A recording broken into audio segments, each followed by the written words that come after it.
오늘 베드로전서 4장 1절에서 3절의 말씀을 읽었습니다. 우리 찬양대원들은 이제 아기 예수 나심에 대해서 찬양을 올려드리긴 했습니다만 이제 내일 성탄절이 있으니까 그 부분에 대해서는 내일 제가 말씀을 드리기로 하고, 오늘은 이 본문의 말씀을 가지고 우리가 구원의 즐거움과 관련해서 한 번 더 제가 좀 생각을 해 보려고 합니다. 이 베드로전서 4장 1절에서 3절에 나오고 있는 이 말씀, 즉 베드로의 논지는 이런 겁니다. 예수님께서 육체의 고난을 받으셨다는 것이고요.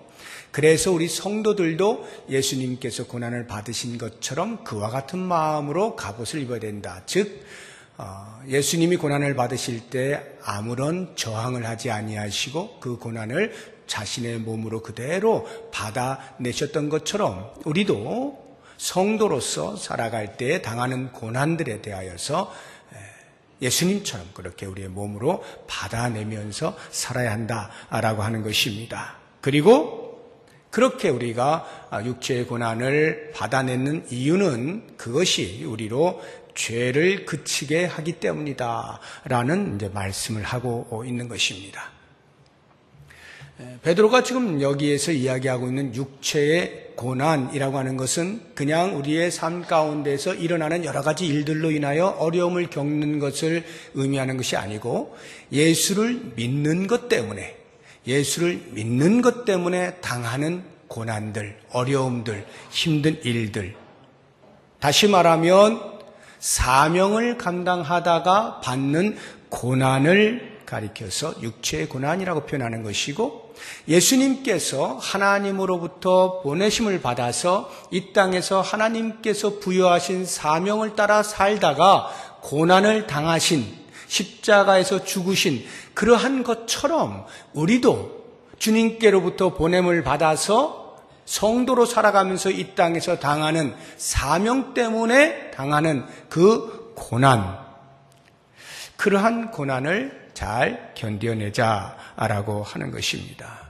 그렇다고 하면 우리에게 주어진 성도의 사명이라고 하는 것은 과연 무엇이겠습니까? 구체적으로 각 개인들에게 이야기를 하자면 각기 다른 이야기를 할 수가 있어요. 저의 사명은 이것이고 이렇게 다 각기 말할 수 있지만 보편적 개념으로 사명이 뭐냐라고 한다면 하나님께서 우리의 마음에 심어 놓으신 삶의 목표, 삶의 질, 삶의 내용, 이렇게 정의를 할 수가 있을 것입니다. 성도라고 하는 말, 예수를 믿어 구원에 이르렀다, 구원받은 사람이라고 하는 이 정체성이 얼마나 선명하느냐에 따라서 우리에게 주어진 사명의 투철함이 달라질 것이다 라는 생각이 듭니다. 사명을 따라서 사는 동안에 우리는 우리에게 주어진 구원의 즐거움을 누릴 수가 있는 거예요. 비록 그 사명을 감당하는 중에 고난이 찾아온다 할지라도, 그래서 사명을 감당함으로 인하여 우리가 누리게 되어지는 그 구원의 즐거움이 줄어들거나 사라지지는 않습니다. 오늘 말씀의 제목이 남은 때를 어떻게 살 것인가 라고 이렇게 되어 있습니다. 우리는 제목을 보면 금방 이것이 사명과 관련한 말씀이 주어지겠다라고 하는 것을 짐작을 할 수가 있습니다. 이 남은 때를 어떻게 살 것인가에 대해서 같이 묵상을 하기 위해서 사도 베드로가 우리에게 아주 좋은 대조적 표현을 통하여 도전을 하고 있는 것을 볼 수가 있어요. 베드로의 이 표현은 우리에게 매우 흥미로워서 우리의 귀와 눈을 크게 열어주는 역할을 합니다. 베드로의 이 대조적 표현이라고 하는 것은 때에 관련해서 지나간 때와 남은 때를 대조하고 있습니다. 그리고 뜻에 관련해서 이방인의 뜻과 하나님의 뜻을 대조하여서 우리에게 말해주고 있습니다. 이것을 종합해서 보면 지나간 때는 이방인의 뜻을 따라 사는 때를 말하는 것이고, 남은 때란 하나님의 뜻을 따라 사는 때를 말합니다. 그러면 이 두 때를 나누는 기준이 뭐냐? 예수 그리스도를 믿는 믿음의 시점, 그 시점을 기준하여서 예수를 믿기 이전의 삶을 가리켜 지나간 때라고 표현하는 것이고, 그 이후의 삶을 가리켜서 남은 때라고 표현합니다. 예수를 믿기 이전의 그 지나간 때는 이방인의 뜻을 따라 삽니다. 이방인의 뜻이라고 하는 것은 3절 말씀을 보면 몇 가지 예를 들어 놓았는데, 음란이나 정욕이나 술취함, 방탕, 향락, 우상숭배, 이와 같은 것들, 다시 말하면 하나님 없이 내가 내 인생의 주인이 되어서 이 세상의 삶의 방식을 따라 살아갔던 그 모든 삶, 이것을 이방인의 뜻이라 표현을 하는 것입니다. 그런데 예수를 믿고 변화가 되어졌어요. 하나님 나라의 백성이 되어졌어요. 그 사람은 이제 살아가는 그 모든 삶이 남은 때가 됩니다. 이 남은 때에는 하나님의 뜻을 따라 산다라고 표현을 해놓고 있는 것입니다. 그렇다고 하면 하나님의 뜻을 따라 사는 것이 무엇이냐라고 할 때 이제 저희들이 같이 생각해 보는 것이 두 가지로 제가 나누어서 생각을 해보려고 하는데, 하나는 소극적 차원에서의 하나님의 뜻을 따라 산다라는 말을 한번 생각해 보고요. 또 다른 하나는 적극적 차원에서의 하나님의 뜻을 따라 산다는 것, 이렇게 나누어서 한번 묵상을 해보도록 하겠습니다. 먼저 소극적 차원에서 하나님의 뜻을 따라 산다는 게 어떤 것이냐라고 할 때, 그것은 지나간 때를 버리는 것, 이것이 하나님의 뜻을 따라 사는 것입니다. 3절 말씀을 보십시오. 뒤에 보시면 3절 뒤에 이방인의 뜻을 따라 행한 것은 지나간 때로 족하도다, 이렇게 표현하고 있지 않습니까? 지나간 때로 족하다는 게 무슨 뜻이겠어요? 더 이상 지나간 때의 삶을 지금 남은 때를 살아가고 있는 성도들이 살 필요가 없다. 거기에 미련을 두지 말아라. 거기를 그리워하지 말아라. 답습하여 또 살지 말아라. 그것으로 끝내라. 완전히 버려버려라. 이런 뜻 아니겠습니까? 이스라엘 백성들이 하나님의 은혜로 모세를 통하여 애굽에서부터 나옵니다. 홍해를 건너죠. 광야의 삶이 시작됩니다. 그런데 그 광야의 삶에서 가나안 땅을 향하여 앞을 보고 달려가야 할 이스라엘 백성들이 어려움을 당할 때마다 계속 뒤를 돌아봅니다. 이미 건너온 홍해 다시 건너가려고 하는 마음이 생깁니다.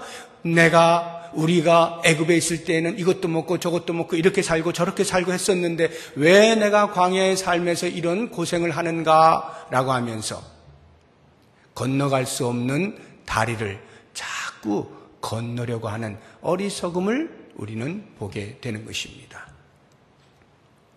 향락의 도시였던 소돔 땅에 그렇게 화려하게 살던 롯의 가정이 하나님의 멸망의 심판으로 인하여서 또 하나님의 구원의 은혜로 인하여서 그들이 탈출하게 되어질 때 그만 롯의 아내는 그 향락의 도시, 자기가 살던 옛 삶에 대한 그리움을 잊지 못해서 그만 뒤를 돌아보지 않습니까? 그냥 소금 기둥이 되어버리죠. 이렇게 이미 예수를 믿어서 새 사람으로 살아가고 있는데, 하나님 나라 백성으로 살아가고 있는데 이 땅에 미련을 두고 계속해서 이 땅의 것들로 또 살아갈 수는 없을까라고 하는 그리움 속에서 살아가는 이 모든 것, 이것을 버리는 것, 이것이 바로 하나님의 뜻에 따라 사는 삶이다라고 하는 것입니다. 그래서 바울은 우리들에게 이렇게 권면을 하고 있습니다. 옛사람을 벗고 새 사람을 입으라.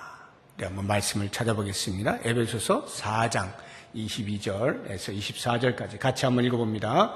너희는 유혹의 욕심을 따라 썩어져가는 구습을 따르는 옛사람을 벗어버리고 오직 너희의 심령이 새롭게 되어 하나님을 따라 의와 진리의 거룩함으로 지으심을 받은 새 사람을 입으라.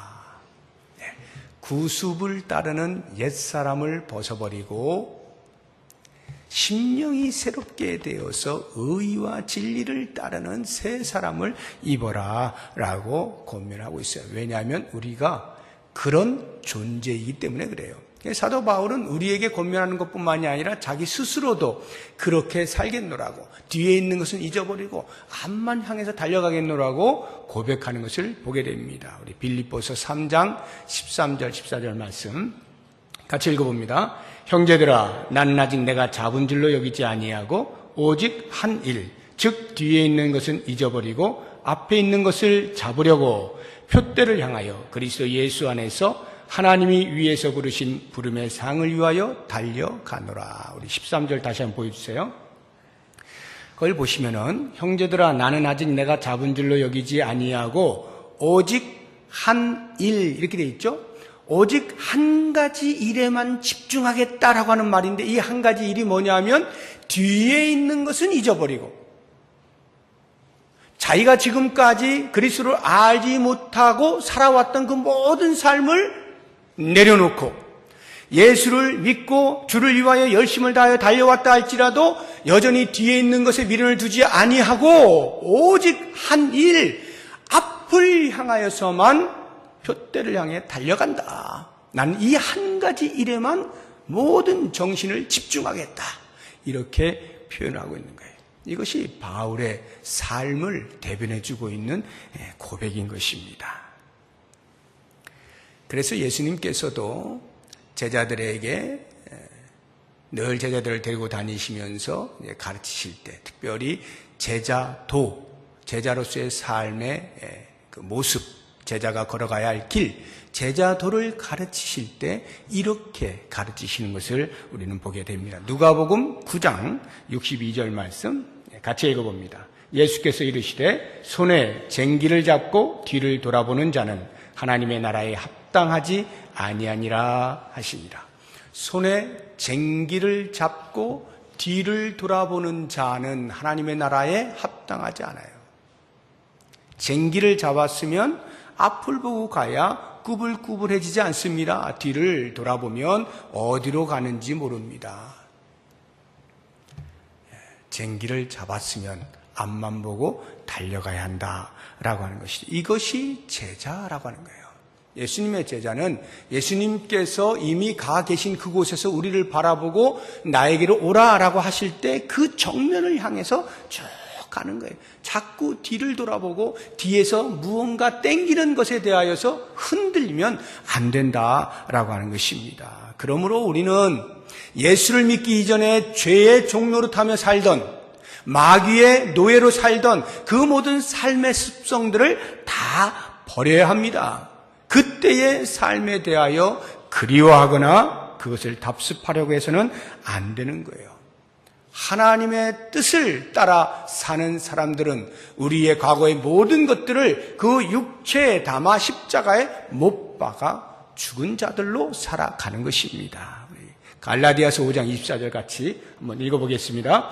그리스도 예수의 사람들은 육체와 함께 그 정욕과 탐심을 십자가에 못 박았느니라. 그 정욕과 탐심, 지나간 때에 살던 삶의 모습, 그 모든 것을 십자가에 못 박은 자로 살아가는 존재들이다 라고 하는 것을 기억하는 것.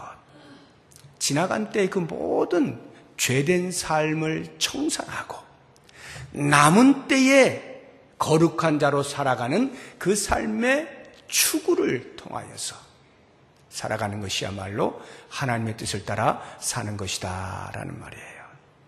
자, 그러면 이제 두 번째로 적극적 차원에서 하나님의 뜻을 따라 산다는 것은 과연 어떠한 삶인가 라고 하는 것을 한마디로 표현하면 그것이 곧 사명을 따라 사는 것입니다. 사명을 따라 사는 것, 하나님께서 나에게 주신, 내 마음에 심어놓으신 예수 그리스도를 믿음으로 인하여서 하나님께서 구원하실 뿐만 아니라 맡겨주신 그 사명을 발견하고 그 사명을 따라 살아가는 것, 이것이 적극적 차원에서 하나님의 뜻을 따라 산다라고 하는 말입니다. 저는 이것을 설명하기 위해서 두 사람을 예로 들으려고 합니다. 한 사람은 그 사명을 따라 제대로 살지 못한 사람, 또 다른 한 사람은 사명을 따라 제대로 살아낸 사람, 이렇게 두 사람을 비교를 하면서 한번 도전을 받기 원하는데요. 사명대로 살지 못한 사람, 대표적으로 요나를 들 수가 있습니다. 요나는 북이스라엘에서 하나님께로부터 사명을 받은 선지자였습니다. 그가 아수르가 북이스라엘을 점령하던 때가 BC 722년인데 그때로부터 약 50여 년 전에 하나님께로부터 명령을 받습니다. 너는 아수르의 수도인 니느웨로 가서 멸망을 선포해라. 그 말의 의미는 회개를 촉구해라 라고 하는 것입니다. 그러한 멸망 선포에 대한 사명을 받았어요. 그런데 요나가 그것을 회피하죠. 거절합니다. 왜 거절했을까요? 자기의 마음에 동의가 일어나지 않았던 것입니다. 자신의 생각에는 하나님께서 바르게 나에게 명령을 내리셨다라고 생각지 않는 것입니다. 그것은 부당하다는 생각을 한 겁니다. 왜냐하면 그 당시에도 계속해서 아수르는 북이스라엘을 괴롭혀 왔거든요. 자기 나라를 괴롭히는 나라에 가서 왜 멸망을 선포하고 회개를 촉구하느냐?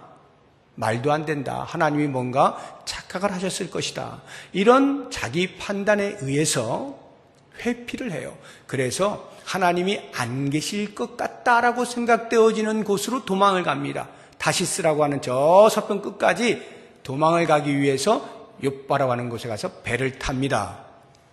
배를 타고 다시스를 향하여 가고 있는데 거기에서 큰 풍랑이 일어나죠. 그 원인이 요나 때문인 것을 모두가 알게 되어지고 나름대로 여러 가지 노력을 하고 가능하면 요나를 죽이지 않고 문제를 해결하라 했으나 되지 않아서 할 수 없이 요나를 바다에 빠뜨리죠. 그 모습을 보게 되면 하나님의 사명을 회피한 사람의 결과가 얼마나 비참하냐라고 하는 것을 우리가 금방 알게 돼요. 그래서 우리는 하나님께서 맡기신 사명을 거절하면 이런 결과가 오는구나. 이렇게 비참해지는구나. 하나님의 심판이 무섭구나. 그래서 두려운 마음을 가져라 라고 하는 차원에서 요나가 등장하고 있는 것이 아닙니다. 성경에는 나타나고 있지 않습니다만 가정을 한번 해보세요. 제가 가정을 해봤어요. 만약 요나가 그렇게 바다에 빠지지 않고 다시스로 도망가는 것에 성공을 했다. 가정을 할 때. 그래서 이제 살았다. 하나님께로부터 벗어났다. 이제는 내 마음대로 살아야지 하고 자기의 삶에 대해 즐겁게 살아가고 있다라고 가정을 하면 그것은 괜찮은 것일까요?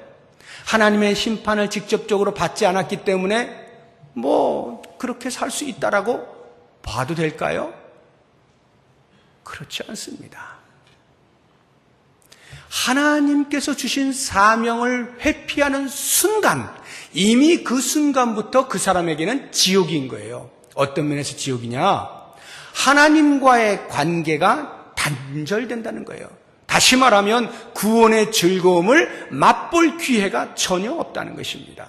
사명을 회피하는 순간, 그래서 사명을 회피했더니 어떤 결과가 왔다라고 하는 것에 관계없이 이미 회피한 그 순간부터 그 사람은 구원의 즐거움과는 관계없는 삶을, 더 정확히 말하면 삶의 무의미함 속에서 살아가게 된다라고 하는 것이에요. 비록 육체적으로는 쾌락을 누릴 수도 있고 편안함을 누릴 수도 있을런지 몰라도 그의 영은 이미 하나님으로부터 멀어져서 구원의 즐거움을 전혀 맛보지 못하는 무의미한 삶을 살게 된다라고 하는 것입니다.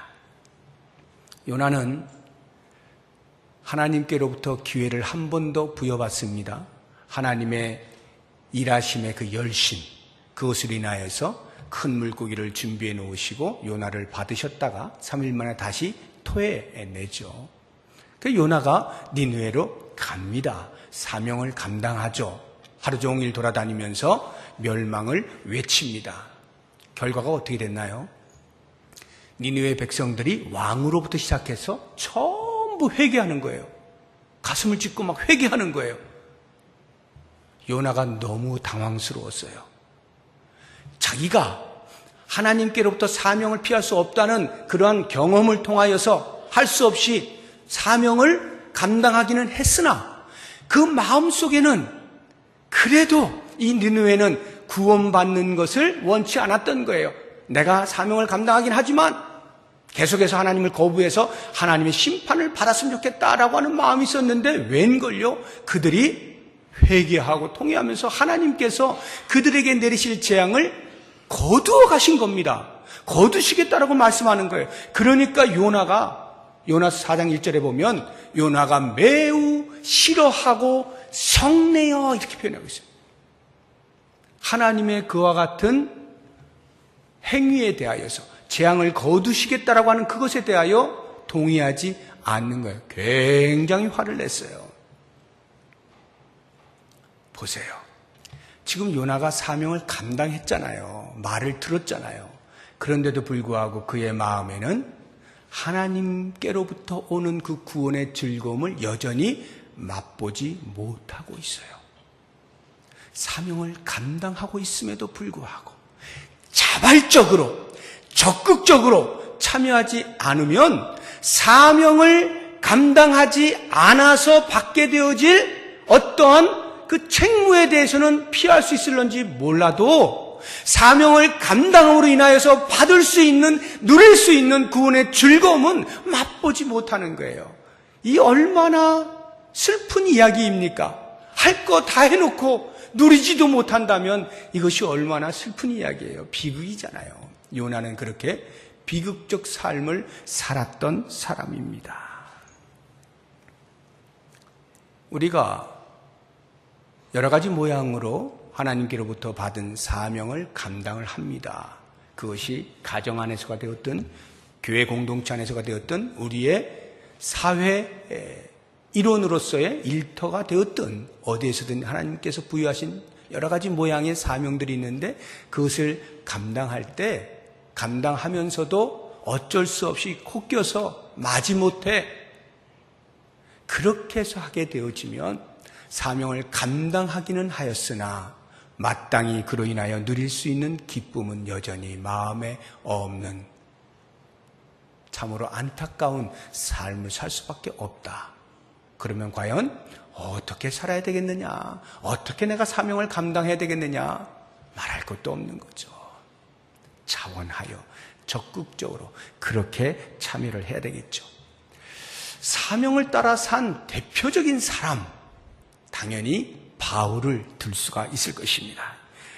바울이 다메섹 도상으로 가던 그 길에서 빛으로 만나신 예수 그리스도를 만난 이후에 그의 삶은 전격적으로 뒤집어집니다. 완전히 다른 삶을 살죠. 오직 하나님의 뜻, 이방인의 사도로 살아가게 됩니다.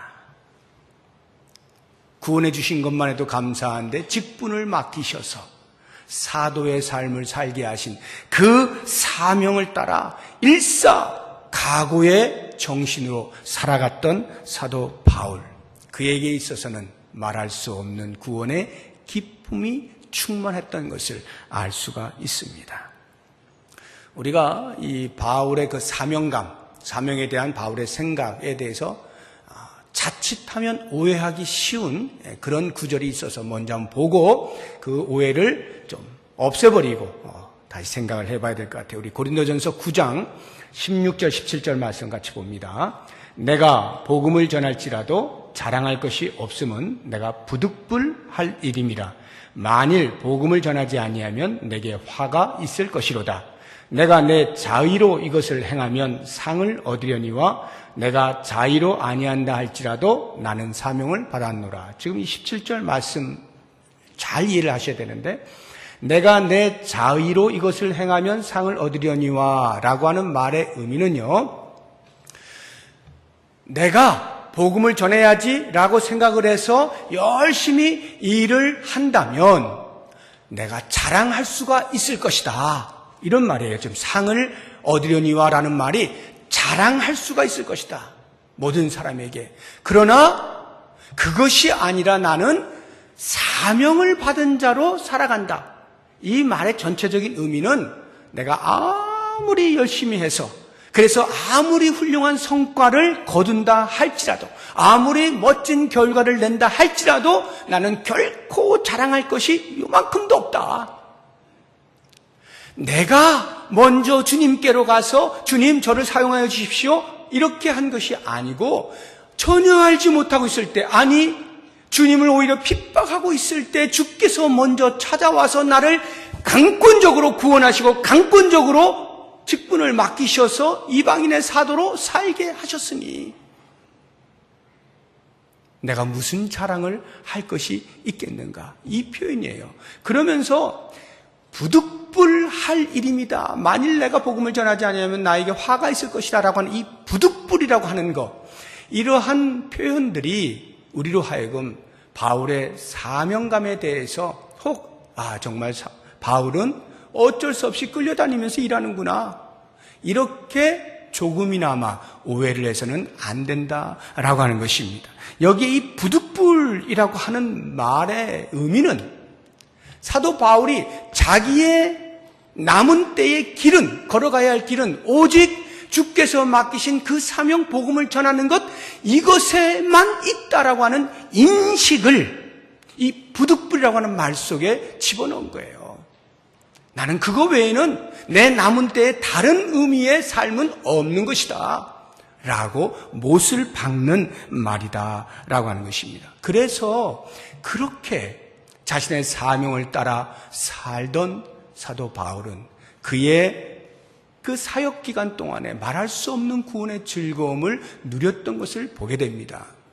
사도행전 16장에 보게 되면 그가 이제 마게도냐에서 이렇게 손짓하는 그 손짓을 보고 성령의 인도하심이라 여겨서 이제 건너가죠. 마게도냐, 오늘날의 유럽으로 건너가서 처음 만난 도시가 빌립보라고 하는 도시입니다. 그곳에서 점치는 귀신 들린 여자를 고쳐주었다가 감옥에 갇히죠. 그 주인한테 돈벌이가 뺏겼다라고 해서 바울의 입장에서 볼 때는 자기가 유럽에 가겠다고 한 것도 아니고 성령이 인도하셔서 원래는 아시아에서 하려고 했던 것인데 끌려갔단 말이죠. 그리고는 그곳에서도 좋은 일을 했단 말이죠.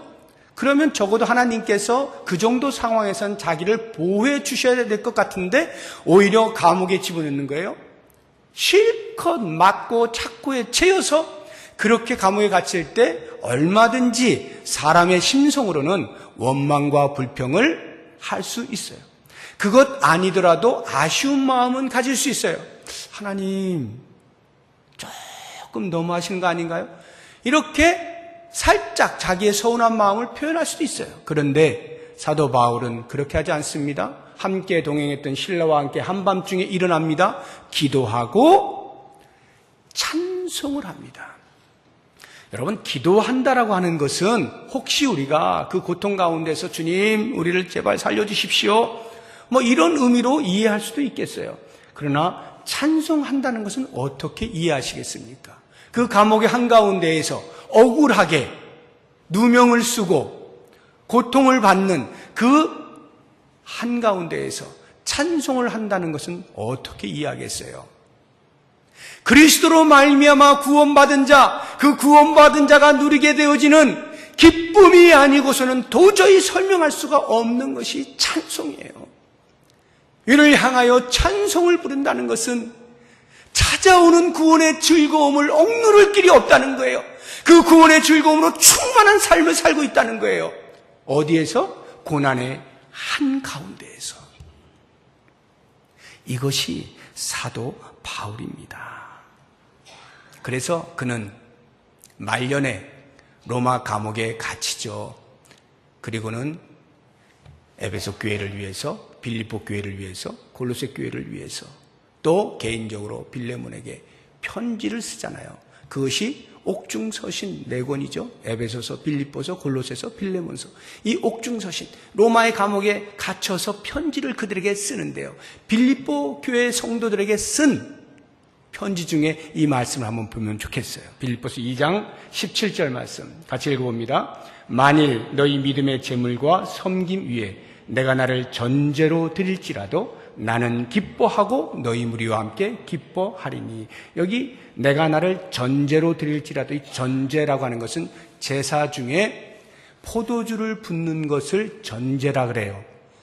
지금 사도 바울이 왜 그 제사의 형태 중에 포도주를 붓는 그 전제를 말하느냐 하면 자신의 피를 흘려 제단에 쏟아붓는, 다시 말해서 복음을 증거하고 빌립보 교회 성도들을 그리스도 안으로 인도하고 성장케 하는 일에 있어서 내 피가 흘려지는, 즉 순교를 당한다 할지라도 나는 기뻐하고 기뻐하겠다. 어떻게 이것이 가능해요? 구원의 즐거움이 없이는 이런 표현은 있을 수가 없는 거예요. 그것도 그냥 적당히가 아니라 충만할 거예요. 구원의 즐거움을 충만히 누리는 거예요. 그러니까 이런 고백이 가능한 것이죠. 사명을 따라 사는 삶, 구원의 즐거움을 누리게 되는 것입니다. 사랑하는 성도 여러분, 우리 모두는 한 사람도 예외 없이 남은 때를 살아가고 있어요. 예수를 믿고 난 이후의 모든 삶이 남은 때입니다. 어떤 사람에는 길게 남았을 것이고 어떤 사람은 짧게 남았을 거예요. 개인적으로는 아무도 모릅니다. 하나님이 언제 어느 때 어떻게 누구를 불러가실지 몰라요. 얼마나 남았는지는 알 수 없어요. 그렇기 때문에 우리에게는 얼마나 오랫동안이 중요한 게 아니에요. 그 남은 때를 어떻게 살 것이냐, 이게 중요한 것입니다. 어떻게 살 것이냐. 여러분, 우리의 남은 때를 어떻게 살 것입니까? 나를 위해 좀 살다가 얼마 남지 않았다라는 느낌이 올 때 그때부터 충성을 하시겠습니까? 그때부터 하나님의 뜻을 따라 살아보겠습니까? 그때부터 사명을 찾아보고 한번 사명대로 살아보겠다라고 하시겠습니까? 아니요. 우리에겐 남은 때, 인식이 되어지는 그 순간부터 주님이 부르시는 그날까지의 모든 삶은 하나님의 뜻을 따라 사는 존재들입니다. 사명을 가지고 사는 존재들이다라고 하는 거예요. 오늘 우리 정훈 집사님 기도하시면서도 언급을 하셨지만 지난 주간에 김정선 권사님이 하나님의 부르심을 받았어요. 정말 많은 성도들이 같이 참여해서 애통해하고 그리워하고 추모를 하였습니다. 저는 생각해 보았어요. 왜 그랬을까? 왜 그랬을까? 저는 다른 거 없다고 봐요. 그분이 자기에게 주어진 사명 따라 그냥 거기에 충성되게 한평생을 사신 거예요. 주님이 부르시는 그날까지 그렇게 사신 거예요.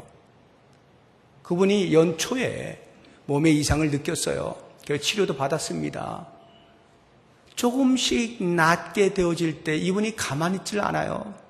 또 식당에 내려와요. 자기가 할 수 있는, 자기의 몸이 허락하는 만큼을 하시더라고요. 아마 자녀들은 말렸을지 몰라요. 저도 마음이 불안했으니까요. 그러나 할 수 있는 만큼을 하시더라고요. 하나님의 부름을 받는 바로 그 주간까지도. 그렇게 자기에게 주어진 사명을 따라 살더라고요. 혹시 이 가운데 고생만 하다가 가셨네 라는 생각하시는 분 계십니까? 실컷 고생만 하다 가셨네. 식당 힘든 일입니다. 정말 고생스러운 곳이에요. 그런데 혹시 여러분 그렇게 생각하십니까? 그것은 고인을 모독하는 거예요. 고생의 자리죠. 힘들죠. 그렇지만 그분은 자기에게 주어진 사명이 무엇인지를 정확하게 알았고 거기에 죽도록 충성한 거예요. 그렇다면 제가 믿기로는 그분보다 더 구원의 즐거움을 많이 누리고 사는 사람이 과연 누가 있을까? 저는 생각해 보는 거예요. 그런 의미에서 그 죽음은 영광스러운 죽음인 거예요. 저는 생각해 봅니다. 제 삶도 마찬가지고 여러분의 삶에서 남은 때가 얼마 있습니까? 얼만큼 남았습니까? 그래서 어떻게 살고 싶으십니까? 모쪼록 원하기는 다른 그 모든 것을 잊어버린다 할지라도 내게 맡겨지신 사명 잊지 마시고 그 사명을 따라 내 자리, 사람들이 그 자리를 어떻게 평가하느냐가 중요한 게 아니라 하나님이 맡기신 자리임에 대한 확신이 있다면 그 자리를 꿋꿋하게 지켜내고 주님이 부르시는 그날까지 그곳에서 충성을 다할 때 남은 때를 하나님의 뜻을 따라 살았다라고 말할 수 있을 것이고 그 사람보다 더 크게 구원의 즐거움을 누리는 사람은 없을 것이다 인식하시면서 이 땅의 남은 삶, 그 남은 때 주께서 베푸시는 구원의 즐거움으로 충만하게 살아가실 수 있기를 주의 이름으로 축복합니다. 기도하겠습니다. 하나님 아버지, 그렇게 살겠습니다. 남은 때를 하나님의 뜻을 따라 살겠습니다. 맡겨주신 사명을 따라 살겠습니다. 지나간 때의 삶은 그것으로 족한 줄 알고 버리겠습니다. 오직 앞을 바라보고 천국을 바라보고 사명의 길을 걸어가겠습니다. 함께하여 주옵소서. 예수님의 이름으로 기도드립니다. 아멘. 우리 다 같이